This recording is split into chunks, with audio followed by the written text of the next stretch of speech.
Good evening and welcome to CACRAO's Virtual College Fair. Thank you so much for coming. I'm John, your facilitator for the evening.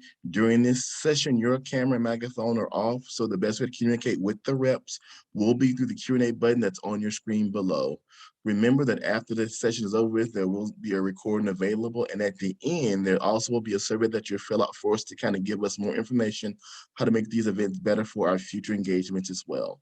So thank you so much for coming for the event, and we're going to get things started right now.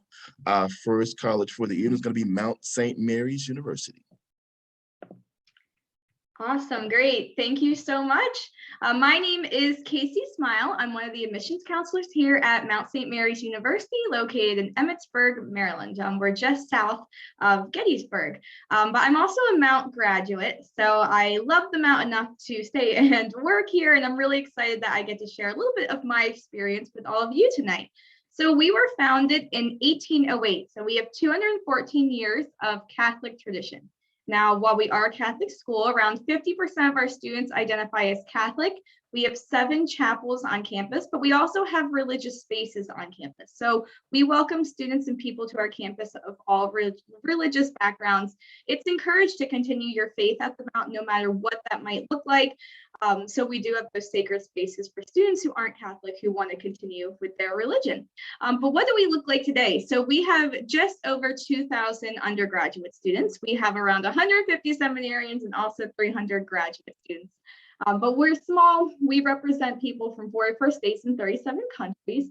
And our male to female ratio is around 50-50, but you'll see that number there at the bottom. So 77% of our students live on campus all 4 years. We are not a commuter school. Once our students are on campus, they want to stay on campus because there's just always something going on. We're a very hyperactive community here at the Mount. But our curriculum over the next 4 years that you guys will engage in is a little bit unique to the Mount. So I do want to explain it. It's broken down into 3 different parts. About a third of it is dedicated to our core curriculum. Those are just general education classes that all students will participate in, similar to probably what your high school schedule looks like now. About a third is dedicated to your major, and then about a third is dedicated to some flex room. So here at the Mount, we don't expect you to come into the university knowing what you want to do for the rest of your life. We want you to explore your interests, figure out what your likes, your dislikes are while you're here, and you're able to experience all these new things. So we allow our students up to 2 years to declare. So you can come in and take one of the foundations courses and completely fall in love with a major and declare as early as your second semester here, or you can wait up to 2 years, which is what most of our students will do. But we're a smaller university, so you're going to get a more individualized approach in the classroom. We have a 18 student average class size and a 14-to-1 student to faculty ratio. So professors, they're going to want to hear what your ideas are on different topics. We're a very discussion-based campus. We don't have really many lectures for our classroom. But now, internships are a huge part of what we do. So 76% of our students will complete an internship while they're here, if not multiple internships. They're able to do that through our career center. So every year we have a big career fair. We bring around 100 employers in the area to campus, and students can just go pass out 10 copies of their resume. It's super easy to find work experience on campus. But a big part of your experience here at the Mount is also what you're going to be doing outside the classroom. So we have over 70 clubs and organizations that keep our students engaged. And the Career Center is going to encourage you to go out and get involved because that looks really great to employers once you start applying for jobs. So we are #1 in Maryland for employment after college. We attribute a lot of that success to our small classroom size, to the individual approach students are able to get in the classroom and outside the classroom. In addition, we're also a Division I school, so we have 24 NCAA Division I athletics teams. We love to support our fellow Mounties on the court, in the swimming pool, on the field. Our games, they will sell out. So around 33% of our students compete at the Division I level, but we encourage everyone to go to the games. Now, really fast, I want to run through the application process. So we're going to need 3 things from you guys. We're going to need first for you to apply, either through the Common App or through our online application. Both are reviewed equally. Do whichever one you're more comfortable with. We're going to need your high school transcript, and we're going to need at least 1 letter of recommendation from an academic source, so a teacher or a guidance counselor. But you'll see down there, we have optional pieces that you can include. So a personal statement, a resume, or including your extracurricular activities, additional letters of recommendation, and also test scores. So anything that we can't tell from your transcript, we want to hear about, because we believe that you're going to bring those things to the Mount, and we want to hear about all the things that make you unique and the person that you are today. So please include as much as you possibly can in your application. Now on the left-hand side here, you'll see that there are some scholarship opportunities. So we offer a visit grant, so please come visit us, because if you do, you'll receive $1,000 off tuition. We have a legacy scholarship for anyone who has a family member who went to the Mount, a founder scholarship, which is a full tuition scholarship for 2 eligible students. And then we are also in Army school, so we do have ROTC scholarships available for students. Now, these are our scholarships for the class of 2026. They range from $20,000 to $30,000 off tuition. So again, the more that you can include in your application, the better your scholarship is going to be. So please put a lot of effort into your application. And you'll see down there, our average cost is, it is affordable. So again, put a lot of effort into your application, because we want you guys to receive one of our top scholarships. But thank you so much. My contact info is up there. If you do have any questions, please reach out to me, and also please come visit us, because we would love to see you on campus. But thank you. Thank you so much, Mount St. Mary's University. That was great information. Next, we're going to have Purdue University. All right, good evening, everybody. I am having some slight tech issues on my end, so I apologize if anything happens here in the next 5 minutes, but we're going to do our best here, and it's going to be great. I'm going to pull up the slide here, and I'm going to talk a little bit about Purdue University. So Purdue's located in West Lafayette, Indiana. We are a R1 Big Ten public institution. We have 35,000 undergrad students that call Purdue University home. We have a diverse student population of all 50 US states and 138 countries represented by our Boilermaker student body. We see a majority of Midwest students. Our students come from the Midwest, but we do see students come from all states and all sides of the country. We're located an hour north of Indianapolis. We're 2 hours south of Chicago. We sit right off Interstate I-65 with easy transportation to both of those cities. So if you're looking to fly in to visit, or if you decide to attend Purdue, Indy Airport or Chicago Airport will be easy access points for you to get to and from campus. A little bit about life on campus. We are an R1 institution, so we are research heavy. We have over 2,000 research opportunities for students to take advantage of here at Purdue. We have our honors college, so students looking to take on that extra academic challenge with some different perks and benefits. We offer that opportunity to approximately 700 to 800 students a year. Our Degree Plus program is our opportunity for students to dual major, major minor, explore, kind of mixing and mingling some different programs to maximize your experience at Purdue. And we are developing more and more Degree in 3 programs with the opportunity for you to graduate with a full 4-year bachelor's program in only 3 years. That way, rather than you paying for that 4th year of college, you're getting out in the workforce and you are making that money in your field rather than paying for that 4th year at Purdue. So what I really want to cover quickly is just applying to Purdue, what that looks like. We have over 11 academic colleges and schools. We have over 200 majors at Purdue. On the application, you have the chance to select 2 majors on your application. All of our programs are direct admit, so you have to be directly admitted to your program to be admitted to Purdue. So we encourage students to definitely select 2 majors on their application. Here are all of our schools and colleges. The one I like to highlight is the 3rd one down on the left. 4th one down actually is our exploratory studies program. Since we are a direct admit institution, we do have the exploratory program for students that find that Purdue is really the place they want to be, but maybe they're torn between some different options. You can join us in the exploratory program, and we have staff that will help you obviously explore all the programs that Purdue has to offer. We can be found on the Common App. That is the only application we have. So if you go through purdue.edu, our admissions site will direct you to the Common App. You can self-report all of your grades, test scores, English proficiencies. There will be an essay prompt. You can read more about that on our website. $6 application fee waivers are built into the common application. So things we're looking for on the application, minimum high school coursework, obviously seeing students, meet those minimum requirements, 8 semesters of math and English, 6 semesters of lab science and social studies, 4 semesters of a foreign language. Notice that our slide here says grades and not GPA. We do take a look at your GPA, but we pay more attention to the grades or the classes you're taking in high school, the grades you're getting in those classes. So we pay more attention to the detail rather than just leaning on that 3 or 4 digit number. You also see strength of curriculum, students taking challenging opportunities in high school, relevant coursework, academic trends. We're obviously looking for high marks.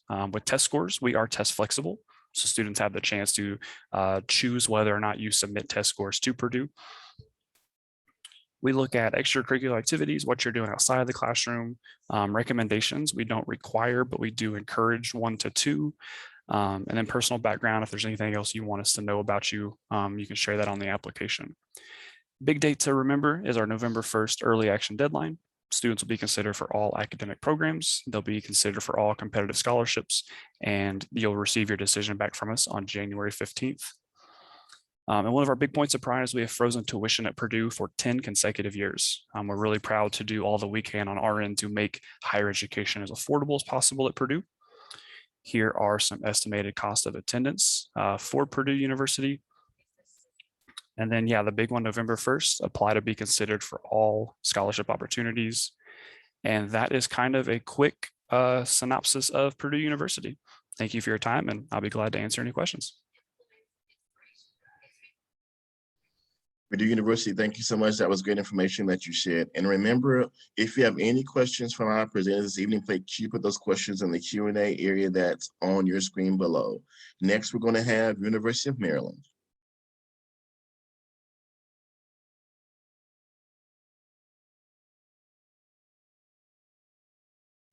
All right, I did not unmute myself. Hi, everyone. Thank you all so much for being here. I'm just going to give a quick overview of the University of Maryland, College Park. My name is Rachel Doddelin. I am an admissions counselor at the University of Maryland, and I'm really excited to be here tonight to give you a quick overview of what UMD has to offer. So just some quick facts. We are a large undergraduate population of over 30,000 students. We're a large public school located in Maryland, about 10 miles from DC.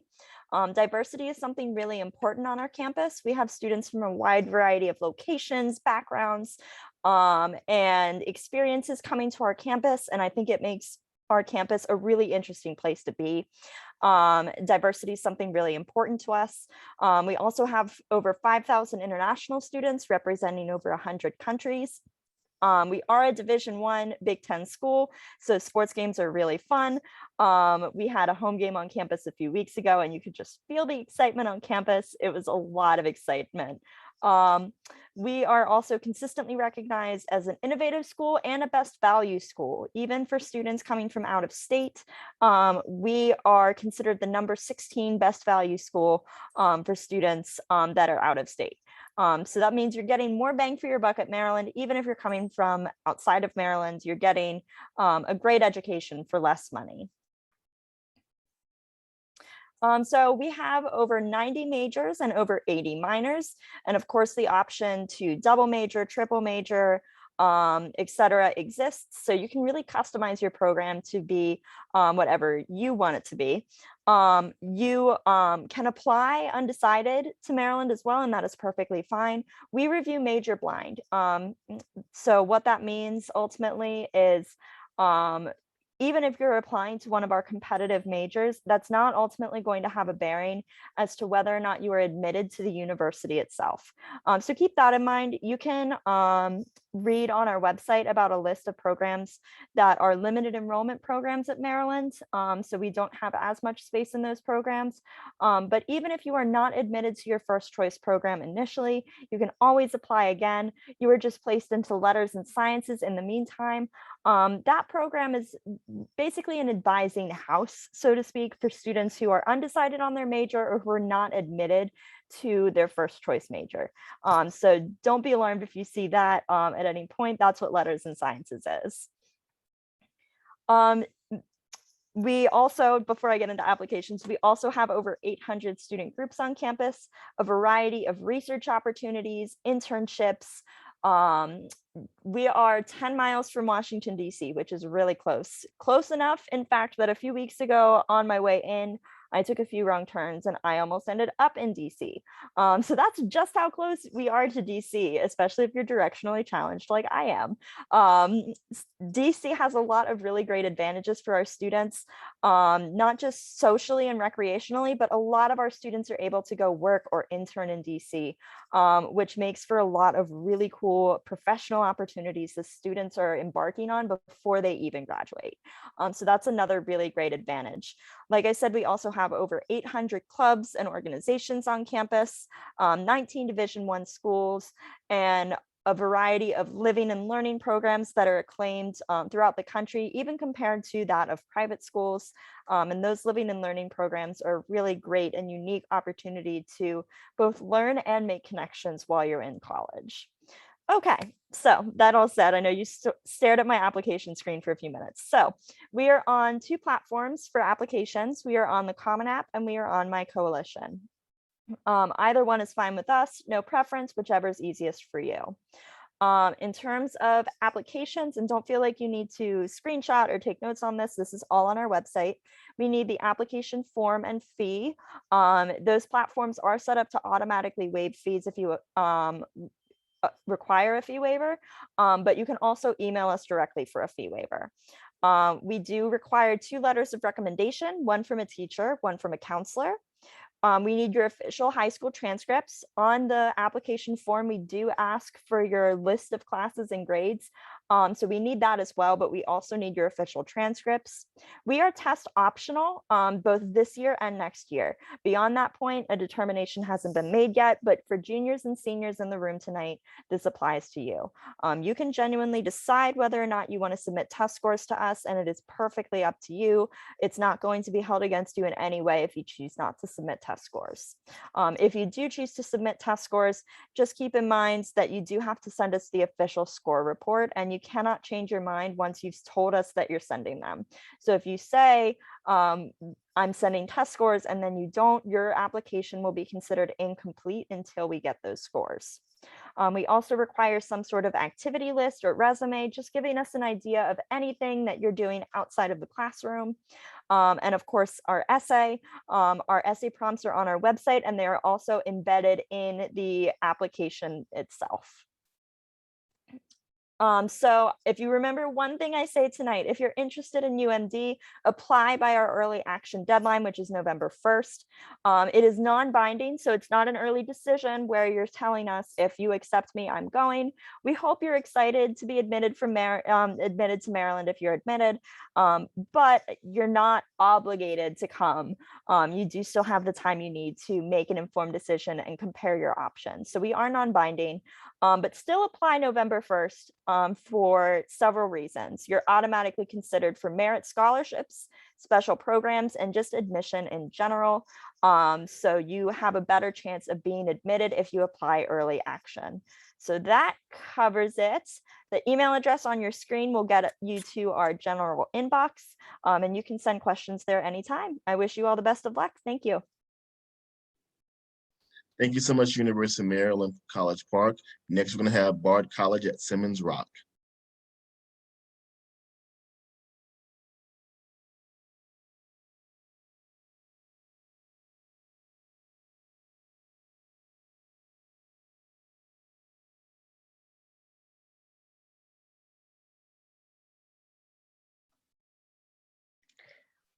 Hello, my name is April Shandor. I am an admission counselor at Bard College at Simon's Rock. Bard College at Simon's Rock is located in Western Massachusetts, just a few miles outside of Great Barrington. Great Barrington was rated the #1 small town in the US by Smithsonian Magazine. Although it is a small town, there's a lot to do there, especially if you're interested in the arts, theater, and things like that. Our college is a small college. There's about 400 students total on campus. That also includes our 2-year accelerated high school for 9th and 10th grade. It's also located on the same campus that we are. And the average class size is about 11 students per class. So our college is really for people that are looking for a smaller learning environment, somewhere where you can have class discussions, discussions with the classmates that you have in your classes, as well as with your professors and with your advisors.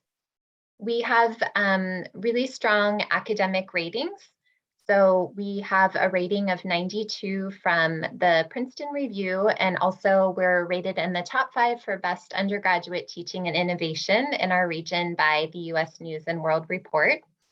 And it's also a very diverse and inclusive campus. We are on a national list of LGBTQ+ friendly colleges in the US. And the general population of the campus is diverse as well, and there are about 17% of the students are international. So we value diversity, and equity and inclusion are central components of the mission of our college. Notable alumni have gone into all different fields, from the arts and sciences, linguistics, journalism. So it is a liberal arts and sciences college. STEM is also a strength of the college. So although there is an emphasis on writing, there are a lot of opportunities for the arts, music, performing arts, and fine arts. There are also a lot of opportunities for STEM as well. There are more than 35 concentrations that students can focus on. And beyond those, there are also several dual degree programs. Those include a 3-2 program in engineering with Columbia University or Dartmouth College. There is a dual degree master's program with Vermont Law School that's focused on environmental law. There's also a dual degree program in medical to become a doctor with SUNY Upstate Medical University in New York. And then because we are a part of the Bard College network, we also have a dual degree program with the main Bard College campus in New York in economics, and that is a dual degree bachelor and master's degree. A lot of students also have dual concentrations, so it's possible to major in more than one area of study if you can't exactly decide on just one. We have a thriving campus life community, so there are lots of clubs and organizations. It is a residential campus, and most students live on campus. There are 2 types of clubs and organizations, and these are student-run organizations. There are interest clubs and affinity clubs. Interest clubs are based on students' interests, things they like to do, and affinity clubs are for students to join with others who identify in the same identity, same group as they do. There's athletics on campus. We are not a division school, but we do have competitive athletics teams for soccer, swimming, volleyball, basketball, track and field, and climbing. The picture on the bottom right shows our Daniel Art Center. So like I mentioned, there are lots of opportunities to get involved in theater arts, music, and dance. And so this shows on the bottom right is a photo of the dance studio in the Daniel Art Center. In order to apply, we accept the Common App, and we also have a Simons Rock application, which you can find on our website. We recommend that you apply on the earliest deadline is February 1st for next fall, although we also have 2 deadlines after that as well. And the required application materials include your high school transcript, 2 academic teacher recommendations from 2 different academic subjects, an essay, a why here, why now essay, as well as a critical analysis essay, an interview with your admission counselor, and then there's 2 optional recommendations. We offer both need-based and merit-based financial aid. Over 80% of students receive some type of financial aid, and it's usually a combination of need-based and merit-based. We recommend that students apply for financial aid, submit the need-based financial aid application at the same time that you apply for admission to the college.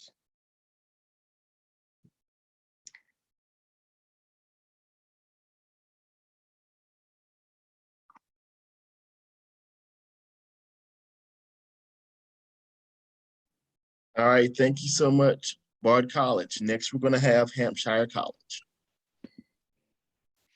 Hello, everyone. My name is Emily Bilodeau. I use she, her pronouns, and I am an assistant director of admissions at Hampshire College. Hampshire is a small private liberal arts institution located in the gorgeous hills of Western Massachusetts in Amherst. I could talk for hours and hours about everything that makes Hampshire really special and unique, but I only have 6 minutes tonight. So I'm really going to focus on what makes Hampshire different, what makes Hampshire unique. And I'm primarily going to be focusing on the academic side. So what I'm going to chat about tonight includes our narrative evaluations, the 5-college consortium, and the divisional system. Diving right into narrative evaluations, Hampshire College does not use grades. We do not use letter or number grades. Instead, our faculty use long format narratives to evaluate our students at the end of every course. So instead of an A or an 83, you're going to get anywhere from 2 pages or 2 paragraphs, anywhere in between, of detailed written feedback talking about what you did in the course, where you excelled, where you struggled, and just identifying areas of potential growth. We find that this allows students to take greater ownership of their learning. They tell you and anybody who's reading your transcript much more about yourself as a student, as a scholar, than a letter grade ever could. And it also removes the competitiveness from the classroom. It makes students' time more reflective on their learning and lets the motivation be on personal growth rather than just reaching this idea of perfection. Next, I have the 5-college consortium. So Hampshire College, Smith College, Amherst College, Mount Holyoke College, and the University of Massachusetts Amherst all make up the 5-college consortium, which I like to think of as 5 colleges for the price of 1. Because as a Hampshire student, you have access to the classes, clubs, resources of all of these schools for no extra fee. Hampshire students by far take the most advantage of the consortium, and we do not limit our students in the number of classes that they can take. The average is taking 6 courses off campus during your time at Hampshire. Some will take none, some will take 13. The average is 6, but most students challenge themselves to a game of 5-college bingo, where they try to take a course at each of the other schools before they graduate. And just so you know, there is a free bus system for students to get around to these other campuses, making it super accessible. The last main thing I will highlight tonight is our divisional system. So Hampshire does not like limiting our students with majors or departments. Instead, every single student will design their own transdisciplinary program of study with the help of a hand-selected personal advising committee. You are going to be asked, what are you passionate about? What questions do you have? What do you want to bring into the world? And you're going to choose the classes and activities and experiences that are going to be most beneficial to you. Every student's time at Hampshire culminates in a year-long Division III project, which is going to look different for every student. We have ones who do more traditional research papers or lab experiments, but we also have students who write graphic memoirs, do performance pieces, gallery installations, do app development or business plans, and everything in between. The divisional system really allows our students to take ownership of the education that they are having and really encourages them to pursue what it is they are specifically passionate about.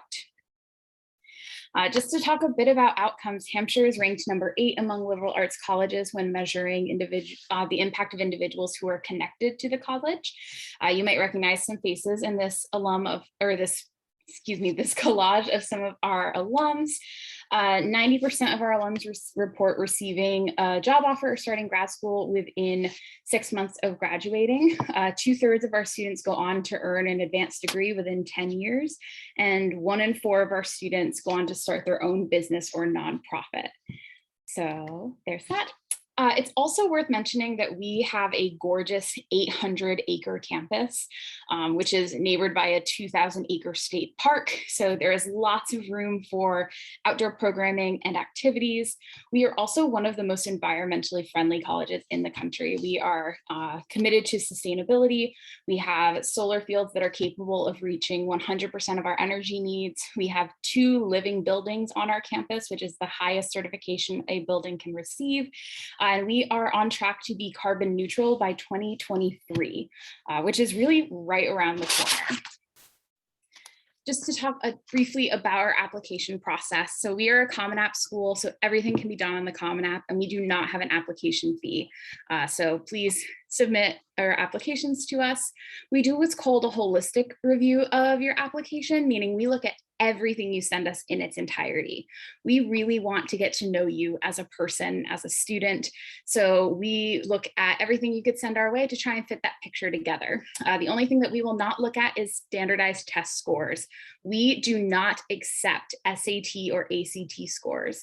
Even if you send them our way, we will not look at them. We've been doing this since 2014, so we are well equipped and ready. I know this is a movement that a lot of schools are making in the past year, which is amazing, but we do not need these scores to read your application. I could go on even more about student life, about how all of our students live in single dorms, about clubs and activities, but I want to make sure that there's time for other presenters tonight. So if you have any questions or want to learn more, please reach out to me at that email address or head to admissions.hampshire.edu. Thank you so much for your time and your attention. And now I pass the virtual floor to the next presentation. Thank you. Thank you so much as well. Next, we're going to have Johns Hopkins University.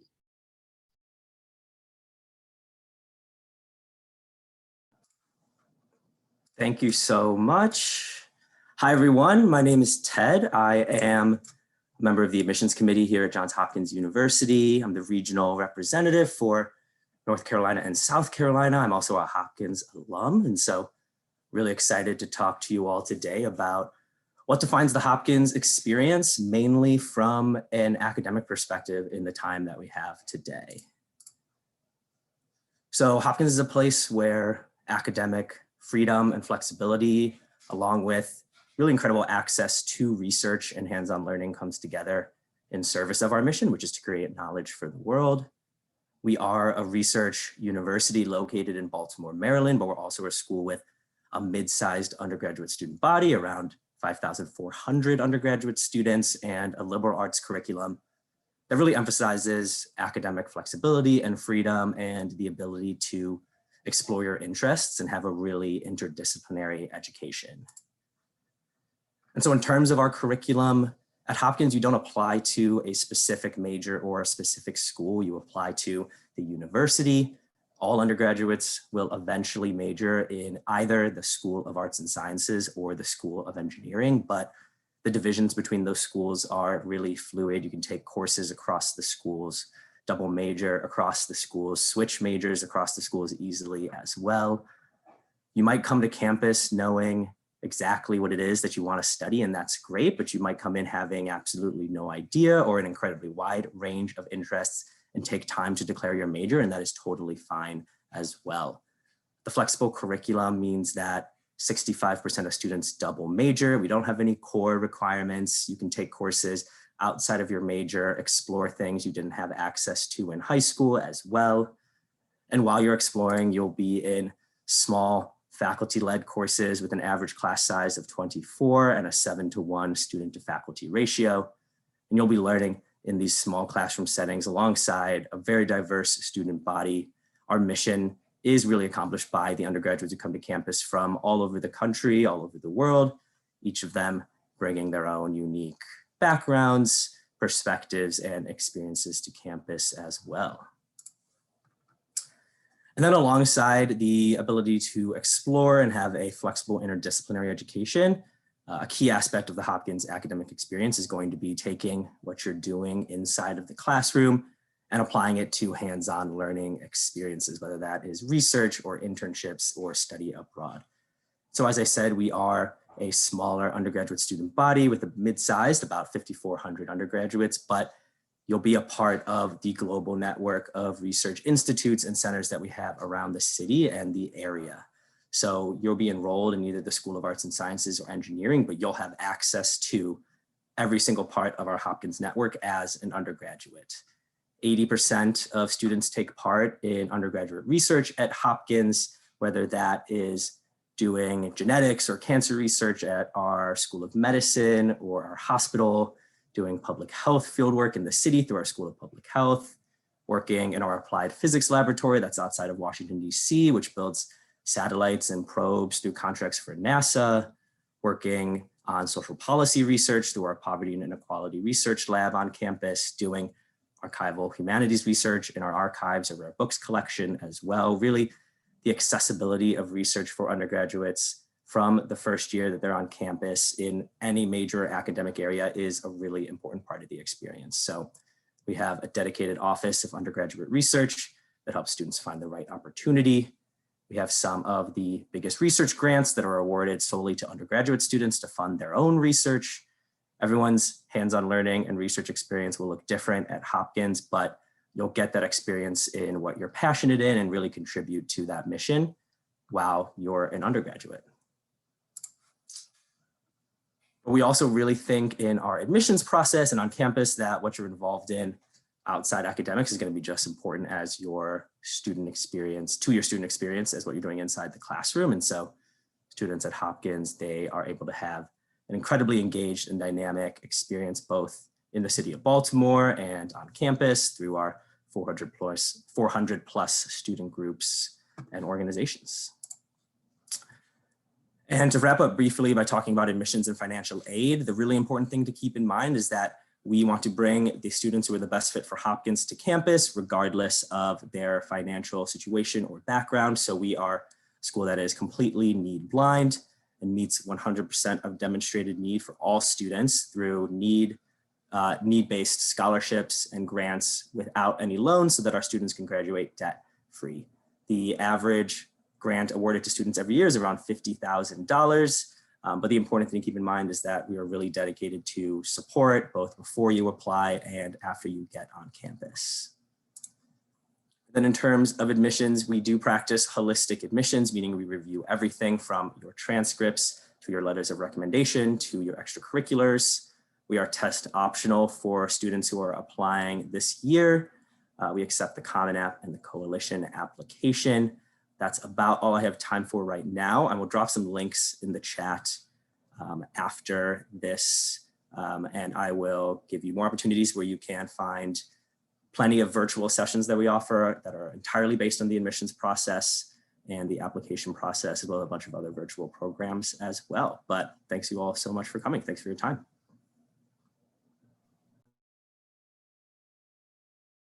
Thank you so much as well, Johns Hopkins. That was great information that you shared with us. So as we close out our session for today, we'd like all our presenters to come back and to share with you all some words of wisdom that will help you along the way in the college selection process. And if we could answer the question in order that we presented this evening, that'd be wonderful. So we'll start off with Mount St. Mary's. Yeah, well, thank you. So I would say reach out to current students or students who are already on campus when you go up for your visits, because they're the ones who are already living this life. So you want to hear from them about what their experience has been on campus. Also, reach out to your admissions counselors because we want to help you guys. There is no such thing as a bad question. So ask away because we're all happy to help and we're probably a chatty bunch. So thank you. Yeah, I would say my advice, if at all possible, is to take those campus visits. Obviously, you know, just this panel here, we're kind of all over the country, but if you have the chance to visit the campuses you're really interested in, I firmly believe that that's really one of the biggest decisions you can make to really kind of know if this is a place that you could call home or not call home. So take the visits to the schools that you're looking at. I think those can be a real difference maker. I was gonna say like multiple things that y'all just mentioned. I was gonna say visiting campus is huge. I think it just gives you such a great sense of the feel of the community, and not to mention the off-campus feel. as well, because chances are you're not going to spend however many years of college there are for you. Like, you're not going to spend those 4-ish years solely on campus. You're probably going to leave campus at least once. And so it's nice to see what else is out there. The other thing that I would add is, yeah, like, your admissions counselors are people too. We do tend to be relatively chatty. We're happy to help. And even if we don't have the answers, we're happy to help you find them. So yeah, don't be intimidated by admissions counselors, especially I can't speak for every school, but Maryland, at least, we get so many applications, we can't keep track of names or anything. So you can ask me a question and I'm not going to like write you down and say like, ooh, so-and-so asked a question on August 12th. Like, that's not a thing that we do. So don't be intimidated by, I know it's an intimidating process, but don't be intimidated by the people behind it.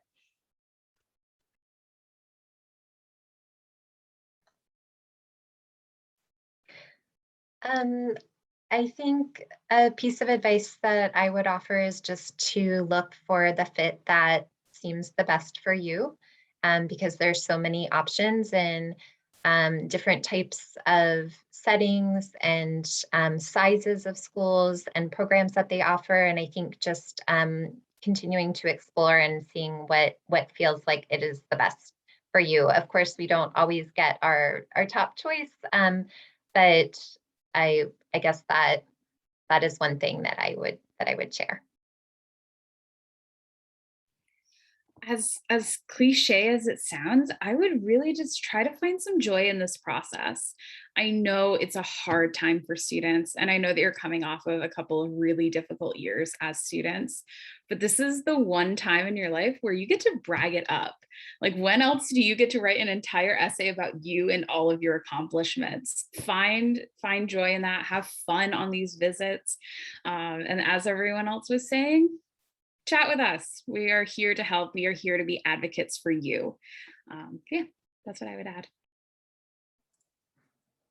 I completely echo what everybody said already. I think what I was going to say was pretty similar to what April said of, hopefully you'll think about this process, not, as like a prize or striving for whatever you think is best or looks best, but what school is like truly going to be the best fit for you, where you're going to be the happiest, the one that's going to be the best match for your interests and goals and how you learn.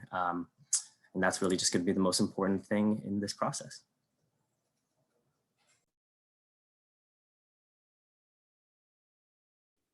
All right. Thank you all so much. Those are some great words of wisdom that you're leaving everyone for this evening to kind of help them along the way in their college search journey. For everyone at CACRAO, thank you so much for coming to the event this evening. Remember, when you leave this session, there will be a quick survey that you fill out for us to give us more feedback about how to make these events better as well. And so from all of us here, have a wonderful evening and good luck with your college search process. Thank you all. Have a good one. Thank you all for everything. You did a wonderful job. Have a great night.